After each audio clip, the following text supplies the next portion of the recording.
Hello friends, कैसे हैं सब लोग। तो फ्रेंड्स, सबसे पहले मैं आप लोगों को दीपावली की हार्दिक शुभकामनाएं देना चाहता हूं। तो फ्रेंड्स, सभी को दीपावली की हार्दिक शुभकामनाएं मेरी तरफ से आपको और आपके परिवार वालों को ढेर सारी बधाइयाँ।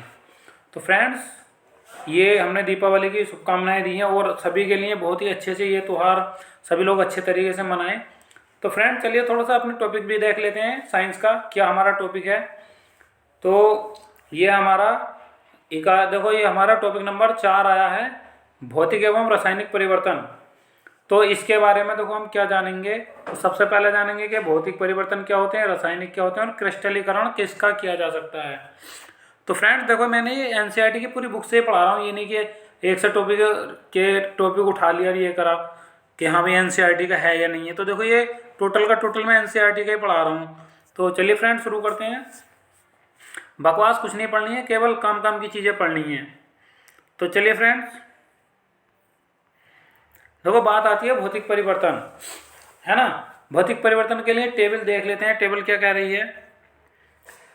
ये हमारा तो मोम है। मोम में क्या कहा, देखो परिवर्तन क्या होगा। तो मोम में क्या होगी, ऊष्मा निकलेगी और उससे पहले ठोस था, फिर बाद में परिवर्तन के बाद द्रव हो जाएगा। जल है, फ्रीजर में ठंडा करने पर अब क्या होगा कि ये द्रव है और उसके बाद क्या हो जाएगा, ठोस बन जाएगा। नमक, नमक आर्द्रता की उपस्थिति में तो क्या होगा कि वो शुरू में ठोस होगा और बाद में द्रव हो जाएगा। ओस की बूंदें हैं, सूर्य का प्रकाश, है ना, इस तरीके से। तो शुरू में द्रव होंगी, बाद में क्या होंगी, भाप बन के उड़ जाएंगी। नेप्थलीन बॉल, एक नेप्थलीन बॉल होती है, तो खुले में रखने पर क्या होगी, ठोस होगी और बाद में परिवर्तन के बाद क्या हो जाएगी, वाष्प हो जाएगी।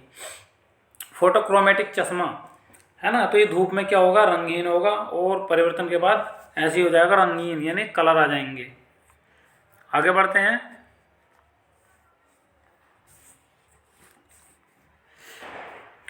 तो देखो, ये डेफिनेशन दिया कि भौतिक परिवर्तन में पदार्थ का रूप बदल जाता है परंतु कोई नया पदार्थ नहीं बनता। भौतिक परिवर्तन के पश्चात सामान्य पदार्थ की पूर्व स्थिति पुनः प्राप्त हो जाती है। तो कहने का मतलब शॉर्ट में हम कह सकते हैं कि भौतिक परिवर्तन वह परिवर्तन है जिसमें कोई नया पदार्थ नहीं बनता, है ना। तो और क्या है कि बाद में जो परिवर्तन होने के बाद पुनः उसी स्थिति में आ जाए।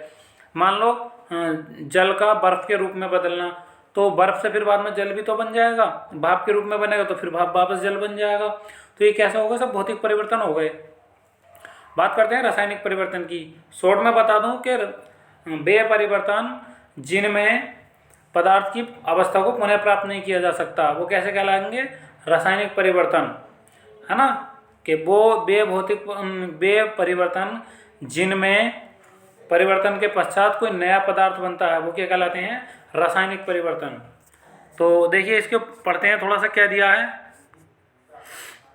यह है हमारा कागज।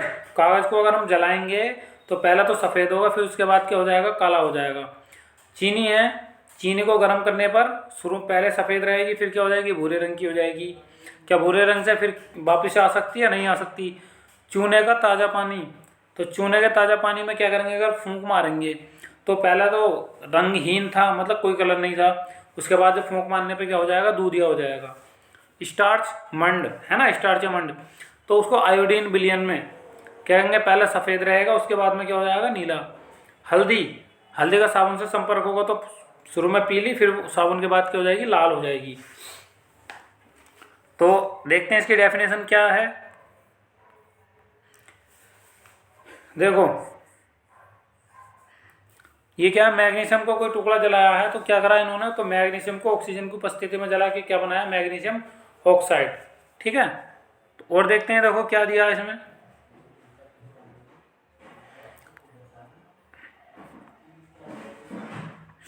देखो, ये रासायनिक परिवर्तन में एक या एक से अधिक नया पदार्थ बनता है जिससे सामान्यतः पूर्व पदार्थ को प्राप्त नहीं किया जा सकता। अब देखो, रासायनिक परिवर्तन कौन कौन से हैं और भौतिक कौन कौन से, थोड़े से इनके एग्जाम्पल ले लेते हैं। देखो, यह मोम का पिघलना या जमना भौतिक परिवर्तन है, जबकि मोमबत्ती का जलना रासायनिक परिवर्तन है। मोम का पिघलना, देखो बहुत ही ध्यान से देखने वाली बात है कि मोम का पिघलना, है ना, कौन सा, मोम का पिघलना और जमना कैसे परिवर्तन है, भौतिक है ना। और उसके बाद में मोमबत्ती का जलना, मोमबत्ती का जलना ये कैसा है, रासायनिक परिवर्तन। भाई पिघलने में क्या, पिघला लो फिर ठोस हो जाएगा, पिघला लो फिर ठोस हो जाएगा। मोमबत्ती अगर जलेगी तो उसके अंदर का जो धागा होता है वो धागा जल जाता है, ठीक है, इसलिए रासायनिक परिवर्तन माना जाता है। ये प्रयोग भी दिया है, थोड़ा सा पढ़ लेना, 1 मिनट के लिए रोकूंगा।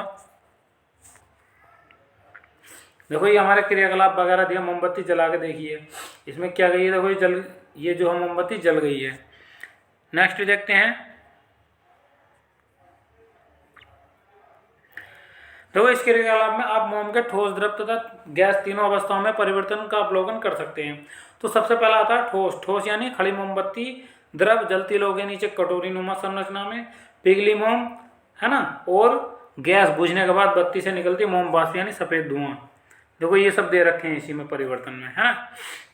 प्रारंभ में मोमबत्ती वो देर से जल रही है, उसके बाद जलती मोमबत्ती है ये बुझ गई, फिर बुझी मोमबत्ती को तुरंत जलाया, उसके बाद पुनः जलती मोमबत्ती हो गई। देखो ये सफ़ेद रंग का धुआं निकल रहा है, ठीक है। तो मोमबत्ती का जलना कैसा परिवर्तन है, रासायनिक परिवर्तन है, और पिघलना मोम का यानी भौतिक परिवर्तन। बढ़ते हैं नेक्स्ट।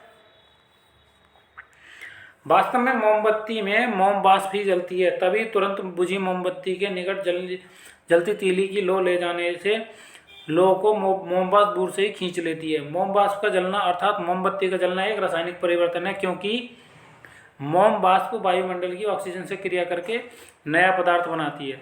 तो मोम प्लस ऑक्सीजन यानी कार्बन डाइऑक्साइड प्लस जल। अगला क्रियाकलाप है, देखो मतलब ये कारण है आते हैं।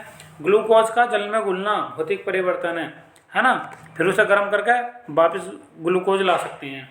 जबकि कली चूने के जल में घुलना रासायनिक परिवर्तन है।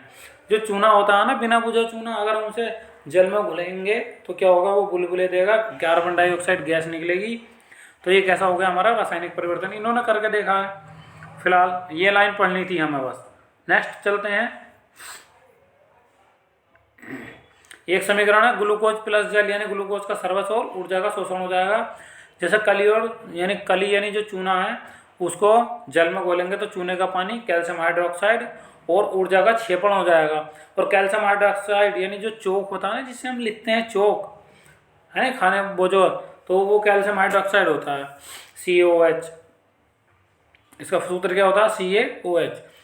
अगला है फिटकरी के क्रिस्टल का बढ़ना, फिटकरी के रवे यानी क्रिस्टल का बढ़ना भौतिक परिवर्तन है ना। जबकि चने के बीज के पौधों के रूप में उगना रासायनिक परिवर्तन है।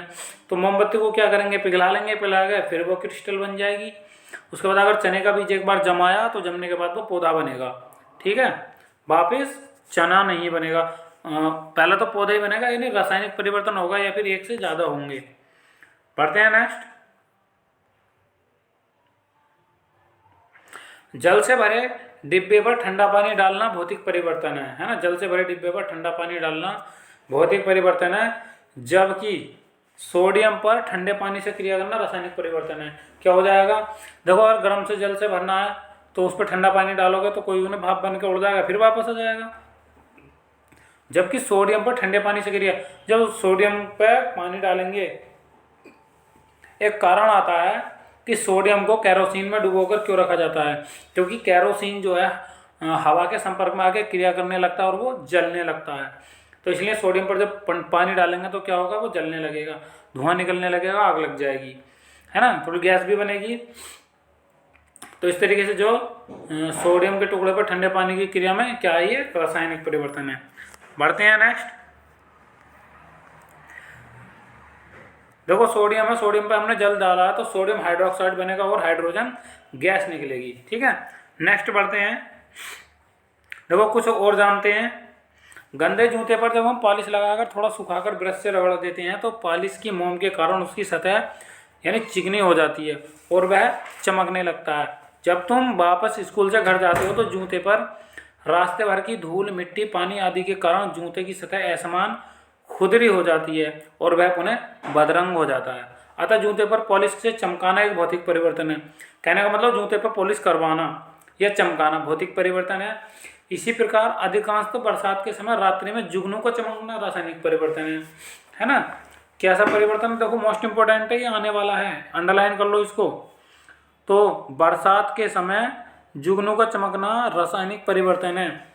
यह चमक जुगनू के पेट में उपस्थित कौन सा पदार्थ होता है? ल्यूसीफेरेन।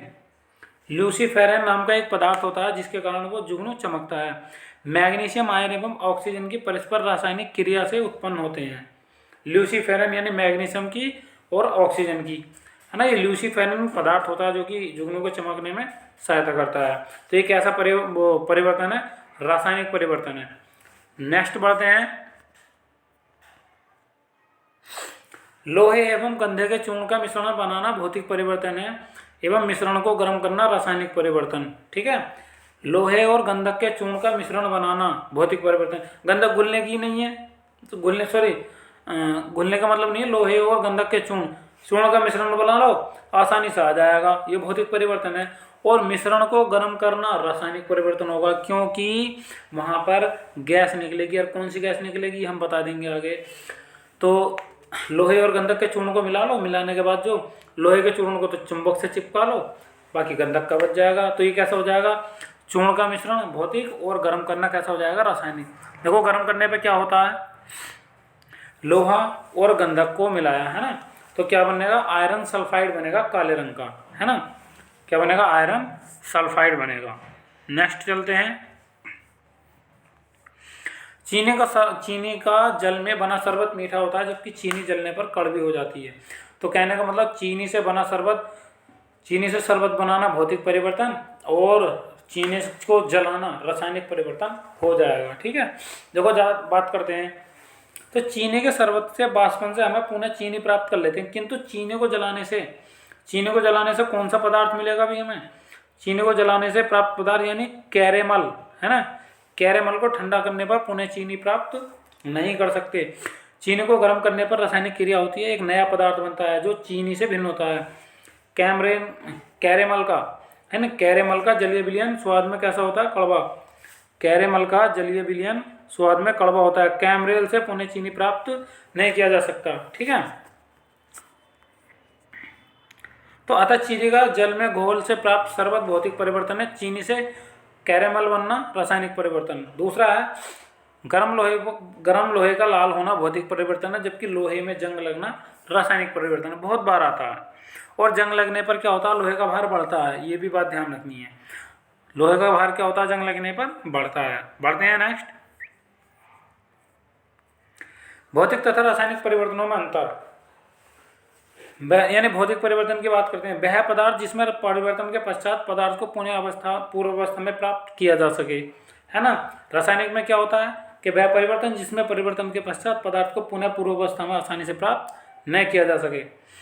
परिवर्तन के पश्चात कोई नया पदार्थ नहीं बनता है भौतिक परिवर्तनों में, और रासायनिक परिवर्तनों में परिवर्तन के पश्चात नया पदार्थ बनता है। तो भौतिक परिवर्तनों की जो अवस्था है वो यह परिवर्तन अस्थायी है, और रासायनिक परिवर्तन स्थायी है। परिवर्तन के पश्चात पदार्थ के भौतिक गुणों यानी अवस्था रंग में परिवर्तन संभव है, किंतु रासायनिक गुणों में नहीं। और उसमें जो है रासायनिक परिवर्तन में परिवर्तन के पश्चात पदार्थ के भौतिक तथा रासायनिक दोनों गुण बदल जाते हैं। भौतिक परिवर्तन सामान्यतः उत्क्रमणीय होते हैं, और रासायनिक अनुत्क्रमणीय होते हैं। बढ़ते हैं नेक्स्ट। देखो क्रिस्टलीकरण, तीसरा टॉपिक है हमारा क्रिस्टलीकरण।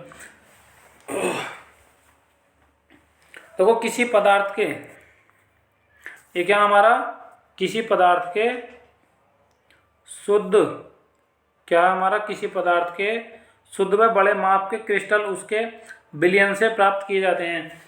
किसी पदार्थ के शुद्ध तथा बड़े माप, है ना, के क्रिस्टल उसके विलयन से प्राप्त किए जाते हैं। यह प्रक्रिया क्रिस्टलीकरण कहलाती है। क्या कहलाती है? क्रिस्टलीकरण।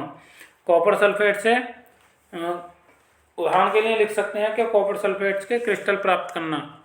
देखते हैं, देखो इनको भी पढ़ लेते हैं। ये कुछ दे रखे हैं हमारे, क्या है, ऑक्जेलिक अम्ल यानी सुई की आकृति, टार्टरिक अम्ल मकड़ी के जाले की आकृति की तरह अगर क्रिस्टल बनाएंगे तो, और साइट्रिक अम्ल के क्रिस्टल बनाएंगे तो तारे की आकृति के निकलेंगे। दोबारा देख लेते हैं। ऑक्जेलिक अम्ल, ठीक है, ऑक्जेलिक अम्ल के क्या होंगे? सुई की आकृति के होंगे क्रिस्टल, और टार्टरिक अम्ल के कैसे होंगे? मकड़ी के जाले की, और साइट्रिक अम्ल के तारे की आकृति। ओके फ्रेंड्स, और बढ़ते हैं नेक्स्ट। देखो अब हमने क्या क्या पढ़ा उसको देखते हैं। भौतिक परिवर्तन में पदार्थ के भौतिक गुणों जैसे आकार, एमाप, साइज तथा अवस्था, ठोस एवं द्रव गैस आदि रंग में परिवर्तन होता है। ठीक है, और बाकी में कुछ परिवर्तन नहीं होता। रासायनिक परिवर्तन में एक या एक से अधिक नए पदार्थ बनते हैं। भौतिक परिवर्तन में कोई नया पदार्थ नहीं बनता है। भौतिक परिवर्तन सामान्यतः उत्क्रमणीय होते हैं और रासायनिक अनुत्क्रमणीय। रासायनिक परिवर्तन में मूल पदार्थ को पुनः आसानी से प्राप्त नहीं किया जा सकता है। भौतिक परिवर्तन में पदार्थ की आणविक संरचना में परिवर्तन नहीं होता है। रासायनिक परिवर्तन में पदार्थ की आणविक संरचना में परिवर्तन होता है। क्रिस्टल का आकार किसी पदार्थ का विशिष्ट गुण होता है। क्रिस्टल किसी पदार्थ का शुद्धतम रूप है। ओके फ्रेंड्स, थोड़े और देखते हैं आगे क्या है। देखो अब क्वेश्चनों की बारी है, बताएंगे भौतिक परिवर्तनों में क्या होता है। इसका ऑप्शन दे रखे हैं। भौतिक परिवर्तन में पदार्थ के अणुओं में परिवर्तन होता है। पदार्थ के अणुओं में कोई परिवर्तन नहीं होता। नया पदार्थ बनता है, कोई परिवर्तन नहीं होता। तो भौतिक परिवर्तनों का कहने का मतलब है इसमें पदार्थ के केवल अणुओं में परिवर्तन होता है, बाकी कोई परिवर्तन नहीं होता। या तो वो दूर दूर हो जाएंगे या पास पास हो जाएंगे, कुछ नहीं, लेकिन आकार वगैरह में कोई परिवर्तन नहीं होता है ना। तो इसका आंसर क्या हो जाएगा हमारा, पदार्थ के अणुओं में परिवर्तन होता है बस, और किसी में नहीं होते। उसके बाद निम्नलिखित में से कौन रासायनिक परिवर्तन है। कोयले को पीसकर पाउडर बनाना, बिल्कुल नहीं। कागज के बड़े टुकड़े को छोटे छोटे टुकड़ों में बांटना, बिल्कुल नहीं। कागज का जलना, हाँ कागज का जलना, क्योंकि शुरू में वो सफ़ेद रंग का होता है और बाद में काले रंग का हो जाता है। तो कैसा परिवर्तन है कागज का जलना, रासायनिक परिवर्तन। और कांच की बोतल का टूटना, ये भौतिक है। आगे चलते हैं। बस ये 2 क्वेश्चन थे फ्रेंड्स। तो फ्रेंड्स देखो आज की क्लास हमारी यहाँ तक ही रहेगी। तो फ्रेंड्स देखो ये टॉपिक हमने पूरा कर लिया है, उसके बाद हम नए टॉपिक की बात करेंगे। तो फ्रेंड्स बने रहिए हमारे साथ, सब्सक्राइब कीजिए हमारे चैनल को। तो फ्रेंड्स और एक बार फिर से आप सभी लोगों को और आपके परिवार वालों को दीपावली की हार्दिक शुभकामनाएं। सो फ्रेंड्स आई होप आपको क्लास पसंद आई होगी। सो फ्रेंड्स थैंक यू, जय हिंद।